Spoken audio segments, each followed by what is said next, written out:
जय महाराष्ट्र. धन्यवाद उमाजी सर. नक्कीच पडळकर साहेबांचा हात आपल्या पाठीवरती राहील. आणि मंडळी, यानंतर आपल्या सर्वांशी बोलतायत बहुजनांचा आपला आवाज. ज्या माणसानं प्रस्थापितांच्या छतरावरती थया थया नाचून या महाराष्ट्रातल्या प्रस्थापितांची दादागिरी मोडीत काढली, अशा कट्टर हिंदुत्ववादाचा शिल्लेदार या महाराष्ट्राचा लाडके मुख्यमंत्री देवेंद्रजी फडणवीस साहेबांचा हुकमी एक्का आणि आपल्या सर्वांची आन बान शान आपला स्वाभिमान बहुजनांचा कैवारी आमदार गोपीचंद पडळकर साहेब बोलतायत. एकदा सर्वांची हात वरती, जोरदार टाळी. एक छंद, एक छंद. धन्यवाद. बऱ्याच दिवसानं राजेवाडीमध्ये कार्यक्रम होतोय.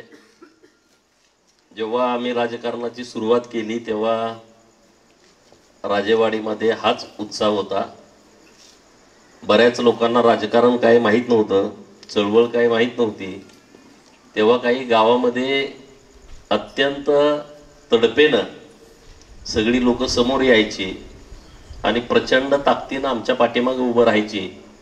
त्यापैकी एक असणारं आपलं राजेवाडी गाव आहे. आणि या राजेवाडी गावामध्ये आमचा सहकारी माननीय उमाजी चव्हाण हे भारतीय जनता पार्टीमध्ये प्रवेश करतायत.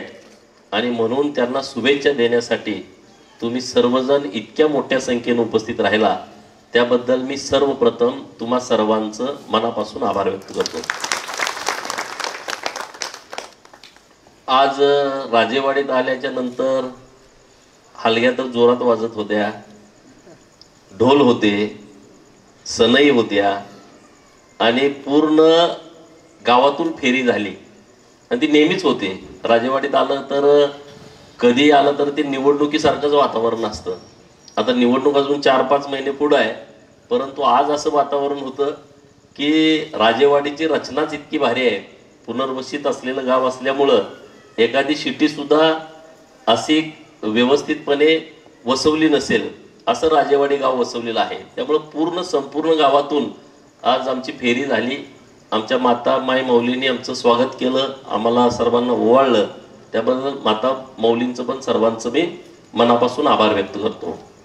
उमाजीला शुभेच्छा देण्यासाठी उपस्थित रिपब्लिकन पार्टी ऑफ इंडियाचे जिल्ह्याचे अध्यक्ष आणि आता नव्यानंच त्यांची नियुक्ती झाली आहे जिल्हा नियोजन समितीवरती, ते माननीय राजेंद्र खरात. जिल्हा प्राथमिक शिक्षक बँकेचे माजी चेअरमन आमचे सहकारी मित्र माननीय UT जाधव सर. आटपाडी भारतीय जनता पार्टीचे तालुक्याचे अध्यक्ष आणि मार्केट कमिटीचे सदस्य आणि मार्केट कमिटीवरती ज्यांचं अत्यंत बारकाईनं लक्ष आहे आणि सातत्यानं त्यांचे घोटाळे बाहेर काढतायत ते माननीय दादासाहेब हुबाले. आपल्या तालुक्याचे माजी सभापती आणि भाजपाचे माजी तालुकाध्यक्ष माननीय जयवंत भाऊ सरगर. खानापूर तालुक्याचे भाजपाचे अध्यक्ष माननीय आपल्या अगस्तीनगरचे सरपंच माननीय दाजीराम पवार सेठ, ते इथं उपस्थित आहेत. माननीय श्रीकांत देवकर जे उमाजीरावांचे मित्र आहेत आणि सातारा जिल्ह्याचे ते प्रमुख आहेत. माननीय तात्यासाहेब गायकवाड आहेत. माननीय आपले चंदूशेठ दौंडे आहेत. विष्णुपंत अर्जुन आहेत. नंतर प्रणवजी गुरव राजकीय संन्यास घेऊन परत राजकारणात आलेले आमच्या उंबरगावचे सरपंच, ते पण इथं आवर्जून उपस्थित आहेत. आपल्या पळसखेलचे उपसरपंच इथं उपस्थित आहेत. ताडाच्या वाडीचे सरपंच माझे मित्र माननीय सागर पवार इथं उपस्थित आहेत. माननीय विनायक काका आहेत. बरीच मंडळी आहेत. चंद्रकांत काळे. आता बरेच नावं घ्यायला उशीर खूप होईल. नवनाथ रणदिवे आहेत. आपल्या उंबरगावचे सरपंच आहेत दडस. माजी सरपंच भगवानराव दडस आहेत. खरसुंडीहून उपस्थित असणारे तानाजी आप्पा आहेत. माननीय राहुल गुरव आहेत आणि दोन्ही सरपंच इथं आहेत. आजी सरपंच माननीय श्रीकांडे सरपंच आहेत आणि माजी सरपंच माननीय पांडुरंग कुडळकर आहेत की ज्यांच्याकडे खरंच आता सगळ्यांचं लक्ष असेल. मला पण माहीत नव्हतं की पांडुरंग पण आज उपस्थित असणार, त्यामुळे आता आणि ऊर्जा आमची जास्तीची वाढलेली आहे. राहुलबाई आहेत, गणेशदादा आहेत, तानाजीराव आहेत. आता सगळ्यांची नावं आहेत, पण आता लखनराव पण आज अनाऊन्स करायला आहे. आता हे वातावरण सगळं फिरलंय पूर्णपणे. कसं फिरलंय का फिरलंय आता ते उमाजीला लखनला गणेश दादाला माहित असेल, पण वातावरण बऱ्यापैकी फिरायला लागले असं मला वाटतंय. माझी काही चूक नव्हती. हे सगळे जे गेलेले आहेत त्यांनी एक माझी चूक सांगावी, मी त्यांचं म्हणेल ते ऐकायचं. काय गेले ते मला माहित नाही, काय यायला लागले ते पण मला माहित नाही, पण यायला लागलेत सगळे. तर आपल्या सर्वांना त्याचा आनंद आहे आणि तुम्ही सर्वजण आता पूर्ण क्षमतेनं तालुक्यामध्ये लक्ष घालायचं ठरवलंय. तर मी तुमचं मनापासून भारतीय जनता पार्टीमध्ये हार्दिक हार्दिक स्वागत करतो. खरं धन्यवाद तुम्हाला दिलं पाहिजे. जिकडं बघल तिथपर्यंत माणसंच आहेत. उमाजीच्या प्रवेशाच्या निमित्तानं इतक्या मोठ्या संख्येनं सगळे सहकारी मित्र हे आज उपस्थित आहेत. त्यामुळे एक चांगली ऊर्जा तालुक्यामध्ये नव्यानं तयार होते. आता मी जतला गेलोय, इथल्या लोकांना वाटतं यार इथलं कसं होणार, इथलं काय होणार नाही. जे काय होणार ते चांगलं होणार, योग्य होणार आणि ठासून होणार आणि ते करायचं आहे आपल्याला. त्यामुळं इथून पुढच्या काळामध्ये कामाला लागा, बिंदास लागा आणि आपण एकटे आहोत असं समजून कामाला लागा. तुमचं कुणी बरोबर असेल अमुक तमुक ते आता हिशोब करत बसू नका. आजच्या घडीला आता रिपब्लिकन पार्टी ऑफ इंडिया इथं आहे, त्यांचं आता भूमिका त्यांनी भविष्यात डिक्लेअर करतील, पण आता आपल्या बरोबर कुणी नाही असं समजून जिल्हा परिषद पंचायत समितीला कामाला लागा आणि आपल्या बरोबर कुणी नसावं अशीच प्रार्थना करून कामाला लागा. म्हणजे आपल्याला सिंगल खूप चांगल्या पद्धतीने लढता येईल. कारण बरोबर येऊन पायात पाय घालणारी लोक खूप आहेत आणि त्याचा आपल्याला काय किळस आलाय. ती लोक आपल्यासोबत नको आहेत अशी आपली भूमिका ठाम आहे. बरोबर ना? तुमची काय भूमिका आहे? हा लय हळू बोलताय, ऐकायला जात नाही ना. ते आता विरोधक ऐकत असतील, इकडे आपलं लाईव्ह चालू आहे. हा बरोबर आहे ना?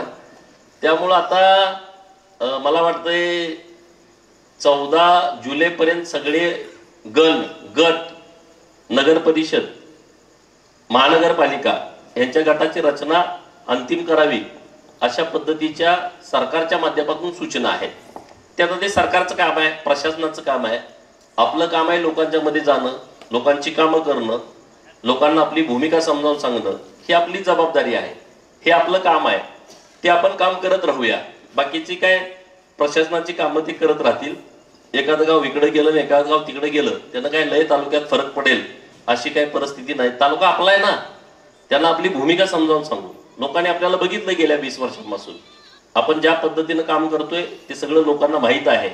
आणि आता उमाजीराव सारखी सगळी टीम, आणखी बरीच लोक येणार आहेत. मी म्हणलं जरा थांबा थांबा थांबा, बरीच लोक आपल्याकडे प्रवेश करणार आहेत आणि त्यामुळं पुढच्या महिन्याभरामध्ये तुम्हाला सगळीकडून जाळ आणि धूर संघच निघालेला दिसेल अशी परिस्थिती आहे. राजेवाडी हे आपल्या तालुक्यातलं एक संवेदनशील गाव आहे. तालुक्यामध्ये काही मोठी गावं आहेत. आटपाडी नंतर दिगंची आहे, करगणी सारखं मोठं गाव आहे, पलीकडे शेटपळे आहे, खरसुंडी सारखं जे तीर्थक्षेत्राचं ठिकाण आहे जिथं महाराष्ट्राच्या कानाकोपऱ्यातून लोक येतात, झरेसारखं गाव आहे, परत निंबोडी सारखं गाव आहे. अशी मोठी काही गावं आहेत. राजेवाडी हे एका टोकावरती आहे. म्हणजे सांगली जिल्ह्याचं सातारा जिल्ह्याकडूनचं एंट्रन्स आहे, प्रवेशद्वार आहे.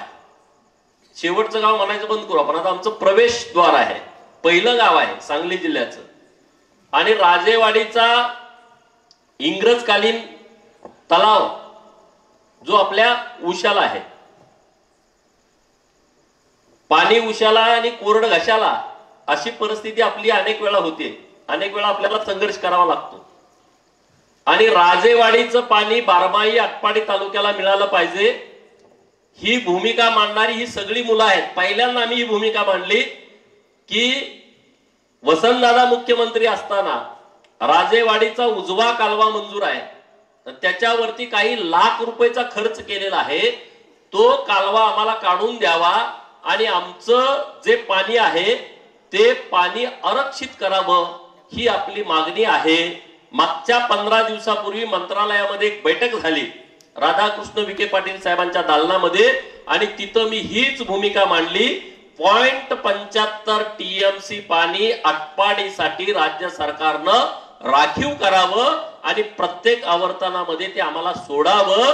उमाजीच्या प्रवेशाच्या निमित्तानं आम्ही परत तेच म्हणतोय की 0.75 TMC पाणी राज्य सरकारनं राजेवाडीच्या तलावामध्ये आटपाडीसाठी आरक्षित करून ते उजवा कालवा काढून आम्हाला आमच्या नदीपात्रामध्ये सोडावं, ही आमची मागणी आम्ही आता लावून धरू, ताकदीनं लावून धरू आणि ती मान्य करून घेऊ. नंबर 1. नंबर 2, तुमच्या सर्वांच्या आशीर्वादानं मला राजकारणामध्ये काम करण्याची संधी मिळाली. लोकप्रतिनिधी म्हणून विधान परिषदेमध्ये तुमचं पाठबळ, भारतीय जनता पार्टीचा सपोर्ट आणि देवाभाऊने मला 2020च्या मे महिन्यामध्ये विधान परिषदेवरती काम करायची मला संधी दिली.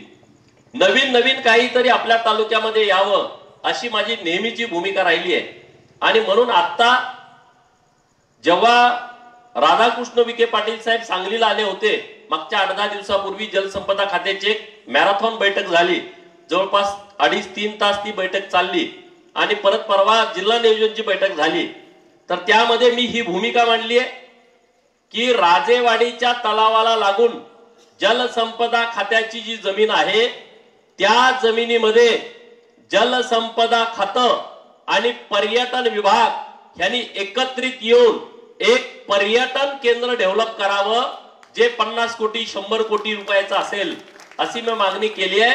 माननीय मंत्री महोदयांनी ती मागणी मान्य केली आहे आणि त्यांनी सूचना दिल्या की एक चांगला डिझायनर नेमून एक आराखडा तयार करावा आणि तो आराखडा तयार करण्याचा पाठपुरावा मी स्वतः करतोय.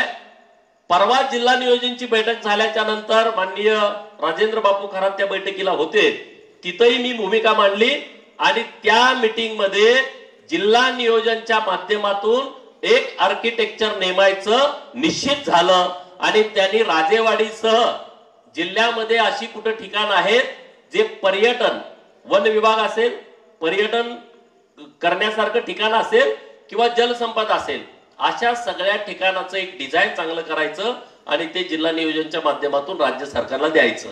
तर माझा इंटरेस्ट हा आहे की मी एकदा तलाव भरल्याच्या नंतर, आपण सगळेच तिथं गेलो होतो तलाव भरल्याच्या नंतर, तर हजारो लोक तिथं होती, बरोबर ना? हजारो लोक तिथं राजेवाडीच्या तलावाच्या सांडीमध्ये पोहत होती. मग तेव्हा आम्हाला वाटणार आहे हजारो लोक जर पाणी भरल्याच्या नंतर येत आहे, आता तर राजेवाडी बारमाही होणार आहे, बारमाही झाल्याच्या नंतर एक चांगलं इथं सेंटर डेव्हलप होईल. आता कुणी जमीन जरा दाबली असतील तर तुम्ही मला शिवाय देऊ नका. आता ती सरकारची जमीन आहे, आतापर्यंत खाल्ली ठीक आहे, पण आता आपल्याला तिथं एक चांगलं सेंटर जर उभा राहिलं तर 4-5 जिल्ह्यातून लोक हे पर्यटनासाठी राजेवाडीला येतील आणि आपल्या इथल्या लोकांना एक चांगला व्यवसाय नव्यानं निर्माण होऊ शकतो. यासाठी आमचा प्रयत्न आहे. राजेवाडीच्या तलावात बोटिंग होऊ शकतं, इतकं मोठं बॅक वॉटर आहे आणि ते इथं कुठंच परिसरात कुठंच नाही. एवढा मोठा तलाव बुद्याळ आहे जो सांगोला तालुक्यात आहे आणि आपला राजेवाडी आहे. जवळपास मसवडच्या बंधाऱ्यापर्यंत हे पाणी 15 किलोमीटर बॅक वॉटर आहे आणि इतकं मोठं चांगलं पर्यटन स्थळ हे चांगल्या पद्धतीनं डेव्हलप होऊ शकतं. तर हे आपण जी मागणी केलेली आहे आणि तुम्हाला माहिती आहे, आपण मागणी केली तर आपण 100% त्या गोष्टीचा पाठपुरावा करतोच आणि तुमच्या सर्वांच्या साक्षीनं सांगतो. आता 30 तारखेपासून अधिवेशन सुरू होतंय, त्यामुळे आता कंटिन्यू आम्ही मुंबईतच असेल, तर त्या फाईलचा मी पाठपुरावा करून तुम्ही सुद्धा सगळेजण सहकार्य करावं अशी मी तुम्हाला सर्वांना कळकळीची विनंती करतो.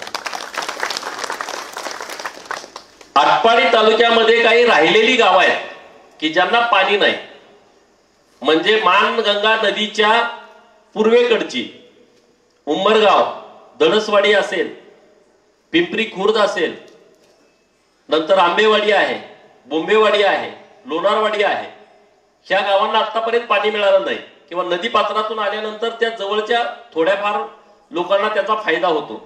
तर आता टेंबूचं काम एकदम जोरात सुरू आहे, त्या माध्यमातून त्यांना पाणी मिळणार आहे. लिंगवड्याचा काही भाग ज्यांना पाणी मिळालं नाही त्यांना पाणी देण्याची व्यवस्था, ही अशी जी कामं सुरू आहे. मी जरी इथला लोकप्रतिनिधी नसलो तरी माझी जबाबदारी आहे ना, मी नागरिक आहे ना, पडळकरवाडीचा मतदार आहे, पडळकरवाडीचा रहिवासी आहे. जत मतदारसंघातल्या लोकांनी मला निवडून महाराष्ट्राच्या विधिमंडळात पाठवलं, मी तर त्यांचा आयुष्यभर उपकार फेडू शकत नाही. जत तालुक्यामध्ये संपूर्ण कायापालट व्हावा यासाठी तर माझं मेहनत घेणं माझं कर्तव्य आहे, माझी जबाबदारी आहे.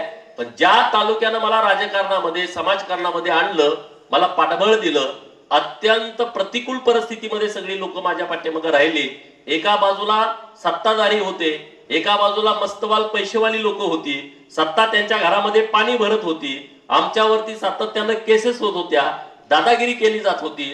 अशा काळामध्ये पुढं काळा कुट्ट अमावस्याचा अंधार आहे, आम्ही आमदार होईल असं कुणालाच वाटत नव्हतं. अरे पंचायत समिती सदस्य तर होतील का अशी शंका लोकांच्या मनात असताना त्या काळात तुम्ही सगळे ताकदीनं माझ्यासोबत उभा राहिला. तर माझी जबाबदारी आहे, मी इथला लोकप्रतिनिधी जरी नसलो तर लोकप्रतिनिधीपेक्षा जास्तीचं लक्ष मी खानापूर आटपाडी तालुक्यातल्या प्रश्नावरती देतोय आणि पुढे पण देत राहणार. माझं काम आहे, माझं कर्तव्य आहे. जेव्हा राजेवाडीचा कॅनॉल फोडायचा विषय आला, आम्हाला पाणीच देत नव्हते, पाणी खाली जायचं, तेव्हा गणेश पुजारी, तानाजीराव, राहुल दादा, ही सगळी मंडळी, आनंद माने असेल, बाकी सगळी टीम, नाराज होऊ नका, कुणाच नाव नाही घेतलं तर तुम्हाला धावतो परत, असं काय करू नका. तुम्ही सगळे होता त्यामध्ये. आमचं ठरलं की कॅनॉल फोडल्याशिवाय आमच्या प्रश्नाकडे कोणी बघणार नाही. तर यांनी जाऊन जेसीबी लावलं, कॅनॉल फोडून टाकलं. कांतीलाल होतेच बातमी द्यायला, कांतीलाल फ्रंट पेज वरती बातमी देऊन टाकली, राजेवाडीचा कॅनॉल फोडला. त्यांनी गुन्हा दाखल करून टाकला की राजेवाडीचा कॅनॉल फोडला, 353 गुन्हा दाखल झाला. त्याच्या अगोदर जयंतराव आटपाडीला आले होते आणि तेव्हा आपण घोषणा केली की टेंबूचं पाणी जोपर्यंत येत नाही तोपर्यंत कुठल्याच मंत्र्यांनी आटपाडीला यायचं नाही. तो अचानक आला, म्हणजे त्यांनी ठरवून आणला असेल. आम्ही तासगावला होतो, परत आलो, त्यांना तिथं घोषणाबाजी करून परत पोलिसांची आमची फायटिंग झाली. पोलीस तिकडून पंचायत समितीचं गेट दाबायचे, पोरं इकडून दाबायचे. ते गेट असं चोरात पडलं. तिथं ते कुलकर्णी म्हणून पीआय होते, ते असे उताने पडले आणि मग त्यांना राग आला की पीआय उताना पडला आणि मग त्यांनी लाठीचार्ज केला आणि गणेश होता ढकलायला, शिवराम होता, मग गणेशवर त्याचा राग आणि परत कॅनल फोडला. तो म्हणा गणेशला मी सोडणारच नाही, गणेशला आणणार आणि मी ठोकणार. अरे जायला म्हटलं असं कसं होईल. आणि मग ते पार दिगंजी पर्यंत गाडी घेऊन आले. गणेशचा मला फोन आला की असं म्हणतोय तिथं पडलेला त्यांचा राग आहे. म्हणलं चिंता करू नको गणेश दादा, मी आहे, मी पीआयला फोन केला, मी जे काय बोललो तुम्ही आता सांगू शकत नाही. त्यामुळे ते इकडे गाडी आलीच नाही, बरोबर ना, कारण लाईव्ह आहे ना, त्यामुळे मी सांगू शकत नाही. ती गाडी परत गेली. परत मग ते जामीन भानगडी सारखं सुरूच राहायचं. एक केस झाली का दुसरी, दुसरी झाली का तिसरी, परत तिकडं आमच्यावर लग्नात केस झाली, मंगळसूत्र, गोपीचंद पडळकर, ही सगळी टीम. परत ते आटपाडी पोलीस स्टेशनला गणेशला आणि तानाजीला पहिल्यांदाच अटक केलं, जाग्यावर सापडले, बरोबर ना. हे दोघं महिनाभर सांगलीला, आम्ही बाहेर आता जामीन होईल जामीन होईल जामीन होईल. सांगलीमध्ये यांचा जामीन ठेवला, सांगलीवाल्यांनी जामीन फेटाळला. इकडे पोलीस घरी यायचे. गोपीचंद पडळकर राजकारणामध्ये काय बाहेरच्या लोकांना माहित नाही ना. अरे गोपीचंद पडळकर राजकारणामध्ये त्यामुळं टिकला, गणेश आणि तानाजी जेव्हा आत होते तेव्हा मी बुवाच्या आईचं आणि गणेशच्या आईचं माझं फोनवरनं बोलणं असायचं. मग तिथं जामीन फेटाळल्यानंतर मी गणेशच्या आईला आणि तानाजीची आई दोघी एकत्रच असताना मी फोनवर म्हटलं आता काही चिंता करू नका, त्यांचं काही जामीन होत नाही, मी आता जाऊन हजर होतो, मी हजर झालो का मग त्यांचा जामीन होईल. बाकीचे पण हजर झाले होते, मी एकटाच हजर व्हायचं बाकी होतो. गणेशची आई काय म्हटले, गणेश महिनाभर नाही सुटला तर चालेल पण तुम्ही हजर होऊ नका. बघा हे वाक्य आहे त्यांचं की गणेश आणि तानाजी नाही सुटला महिनाभर चालेल पण तुम्ही हजर होऊ नका. अरे अशी सगळी आशीर्वाद देणारी मंडळी होती म्हणून आज गोपीचंद इथं उभा आहे. हे विरोधक म्हणून तुमचं हे करतो तुमचं ते करतो, तुम्ही आता माझी काय वाकडी करणार आहे, काही करू शकत नाही तुम्ही. इतके आशीर्वाद देणारी लोक माझ्या सोबत आहेत. मध्ये ते गेले मला सोडून, काय गेले काय मला माहित नाही, पण आज सगळी परत माझ्या सोबत आलेले आहेत. आम्ही ताकदीनं सगळेजण पुढे जाऊ. अजून कोण राहिले त्यांनाही माझं आव्हान आहे, काय चुकलं असेल तर सोडून द्या, सगळे परत या, ह्यांचा टांगा पलटी करून टाकू, यांना टाईट करून टाकू. ह्यांचं दुकान सगळं चाललंय आमच्या कार्यकर्त्यांच्या वरतीच चाललंय, त्यांना पुढं करतेत पुढं करतेत पुढं करतेत. तर आमचा काही विषय नाही, आम्ही काय टोकाचे कुठं काही वाद केलेला नाही, आम्ही कुणाचं नुकसान केलेलं नाही, आम्ही कुणाला अडचणीत आणण्याचा प्रयत्न केला नाही. मी माझ्या कामात आहे कंटिन्यू रात्रंदिवस, आम्हाला वेळ पण नाही कुणाचं वाईट करण्याचं विचार पण आमच्या मनात येत नाही. पण असं जे पूर्ण तालुक्यामध्ये जे आता जे सगळं वातावरण आहे ते वातावरण पूर्णपणे हे आपल्या बाजूचं आहे. आणि मी तुम्हाला काही ओव्हर बोलतोय अशातला विषय नाही. बघा तुम्ही एकदा रणांगण लागू द्या, एकदा मैदान लागू द्या, फक्त तुम्हाला थांबा म्हणल्यानंतर थांबा, तेवढं सगळेच उभा करता येणार नाहीत आपल्याला. ज्यांना कुणाला तिकीट मिळेल त्यांनी जर ताकदीने लढलं तर आपण व्यवस्थितपणे सगळेजण पुढे जाऊ शकतो. आता उमाजी एकदम सामान्य कुटुंबातला मुलगा आहे.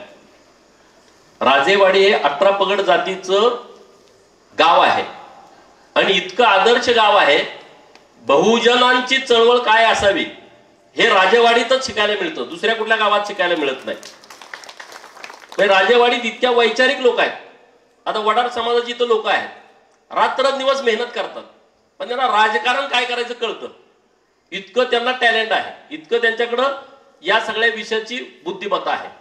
हे गावच असं एक वेगळ्या पद्धतीचं आहे आणि त्यामुळं तालुक्याचं राजकारण पूर्णपणे बदलवायची, त्याला दिशा देण्याची शक्ती वैचारिक दृष्ट्या कशी असावी ते राजेवाडीच्या गावातल्या लोकांच्याकडून इतर गावातल्या लोकांनी शिकण्याची आवश्यकता आहे, असं माझं प्रामाणिक मत आहे. आणि त्यामुळं राजेवाडी हे गाव पहिल्यापासून हे आमच्या सोबत आहे, आमच्या विचारानं आमच्या सोबत आहे. तर सर्व बाकीची जी लोक आहेत त्यांनाही माझी विनंती आहे की जे काही विकासाचं काम आम्हाला पुढे करायचं आहे त्या दृष्टिकोनातून तुम्ही सर्वांनी आमच्या सोबत राहावं ही आमची प्रामाणिक इच्छा आहे आणि गावातल्या सगळ्या लोकांना विनंती देखील आहे की तुम्ही आमच्या बरोबर राहावं. आता परवा दिगंजीला प्रकार घडला. दिगंजीमध्ये ते सरकारी जागेमध्ये 400-500 घरं लोकांनी बांधलेली आहेत.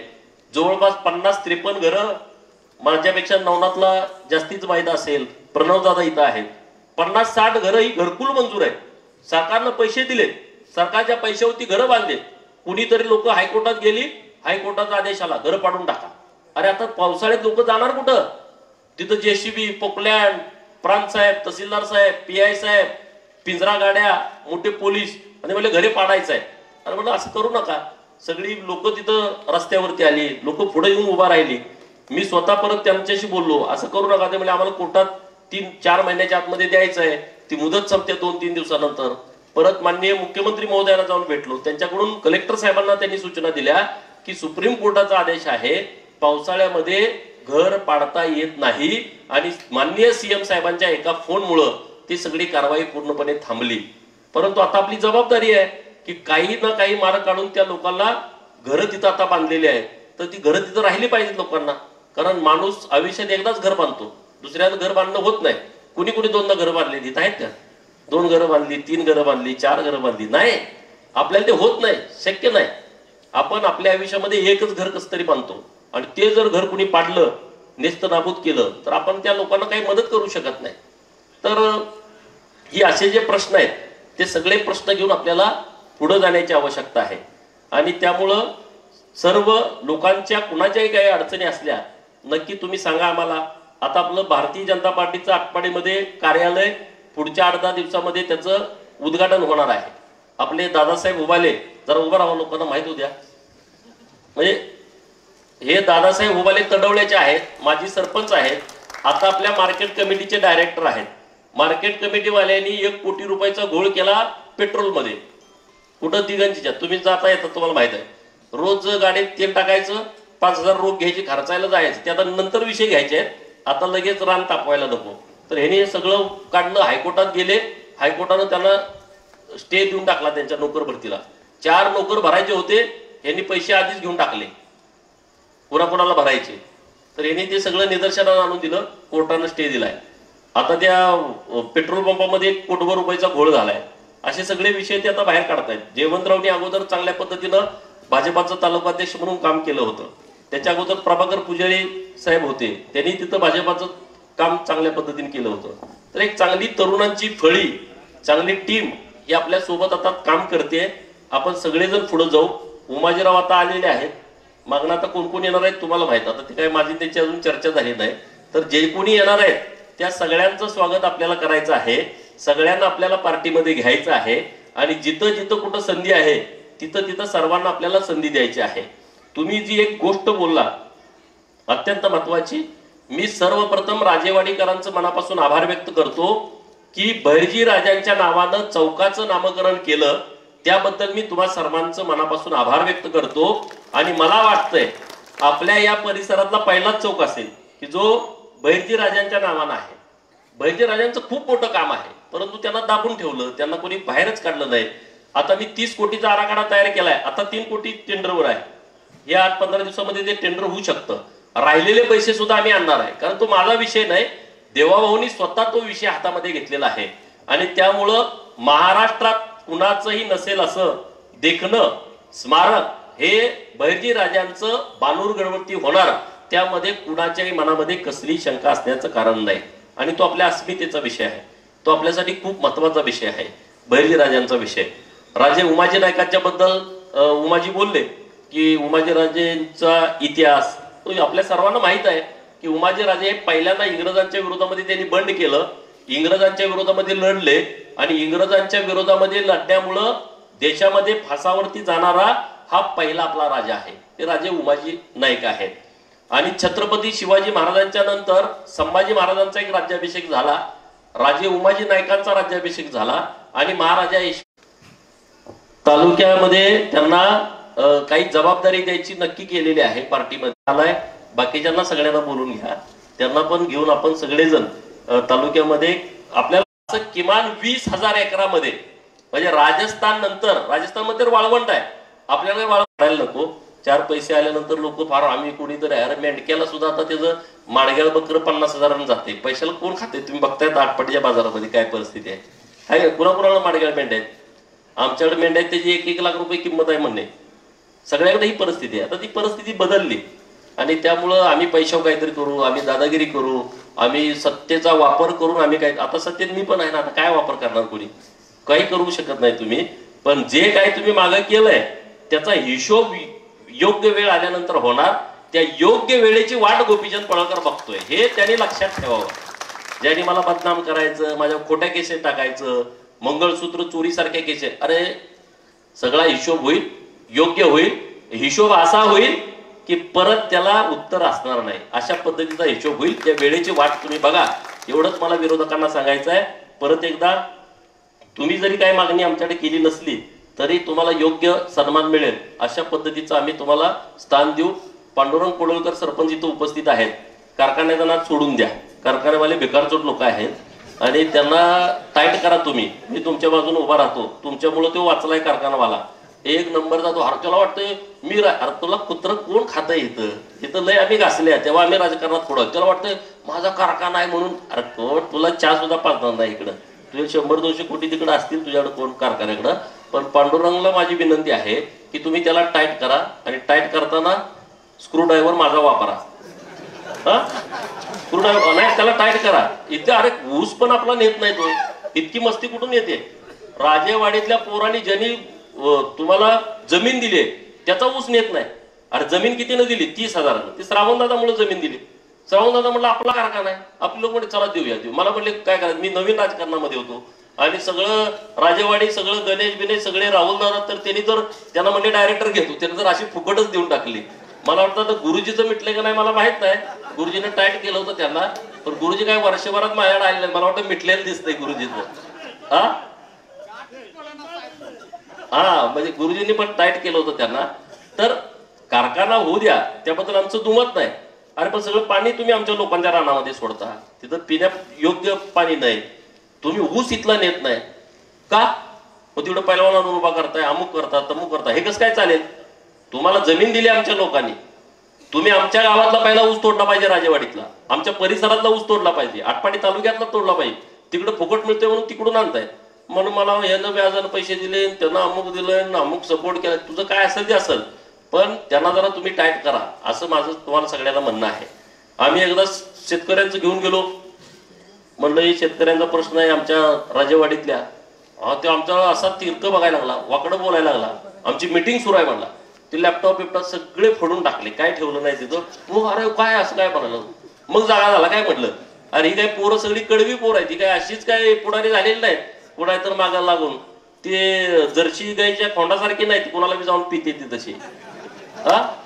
ही देशी गायची खोंड आहे ती, ते खिलार खोंड आहे ती त्याच्या आईला जाऊन पिते, दुसऱ्याला जाऊन पित नाही.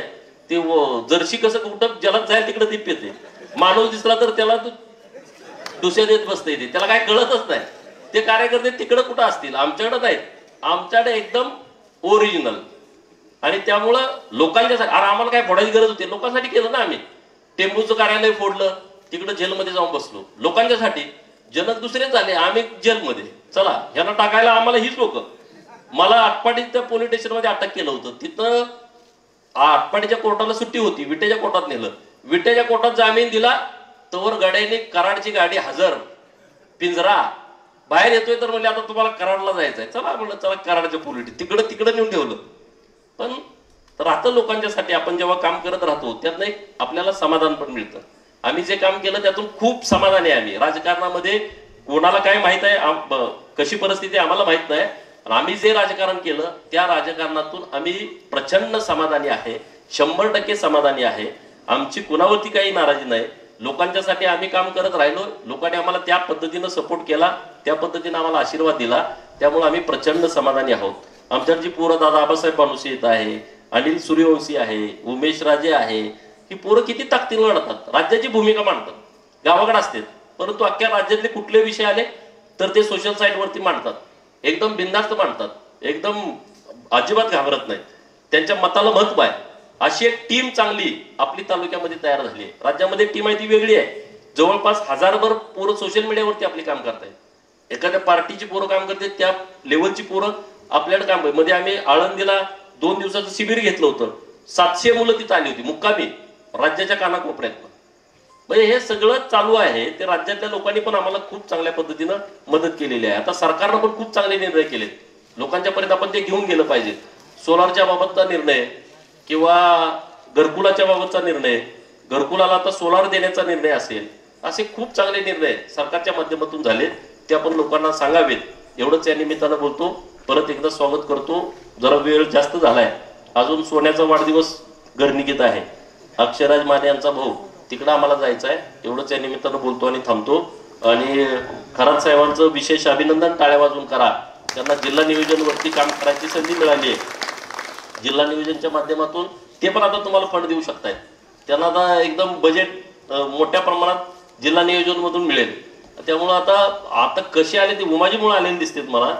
नाही तर म्हणलं अचानक खरात साहेब कसे आले. पण तुमचं प्रेम आमच्यावरती कमी होऊ देऊ नका. तुम्ही तालुक्यात जी भूमिका घ्याल त्या भूमिकेच्या सोबत आम्ही 100% राहू. त्यामुळं लय मोठ्या लोकांना उचलू लागू नका, आमच्या बरोबर तुम्ही राहा. हा, आणि तुम्हाला आता जिल्हा नियोजनवरून पार्टीने घेतलंय, तुम्हाला काही कुणी असं घेतलं नाही. तुम्ही रिपब्लिकन पार्टी ऑफ इंडियाचा क्लेम आहे, त्यामुळे तुमच्यावरती कोणाचा उपकार नाही, काय कोणाचा. त्यामुळे तुमचं एकदम स्वतंत्र व्यक्तिमत्व आहे, त्या पद्धतीने तुम्ही राहा. एक तर गडी संघ झाला हो मला जिल्हा नियोजन. तिकडे सदाभाऊ मी आहे, आता राजाभाऊ आमच्या बाजूला आहेत तिथं सभागृहामध्ये गरिबाची बाजू मांडायला. तर त्यांना एक बऱ्याच वर्षापासून ते काम करतायत. मला वाटतं आता पहिल्यांदा त्यांना एक अधिकृत पद सरकारचं त्यांना मिळालेलं आहे. तर ते गोरगरिबाची कामं घेऊन रोज पोलीस स्टेशनला इकडं तिकडं रोज काम करतायत. परंतु आज एक जिल्हा नियोजनचा सदस्य म्हणून एक चांगली संधी त्यांना पार्टीनं दिलेली आहे, रिपब्लिकन पार्टी ऑफ इंडियानं.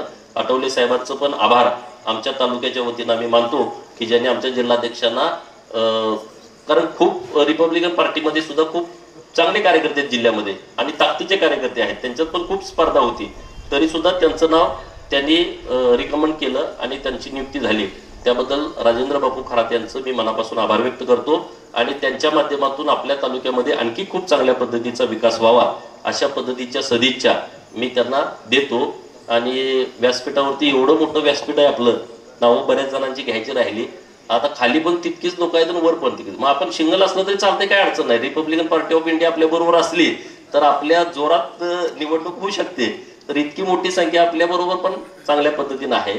तर असंच आपण सगळेजण पुढे जाऊ, एवढंच या निमित्तानं बोलून थांबतो. धन्यवाद शेठ. तुम्ही या 18 पगड जातींचा आवाज म्हणून महाराष्ट्रभर फिरत राहा. ही आटपाडीकरांसाठी फक्त गोपीचंद या नाम ही काफी है. एवढ्या नावा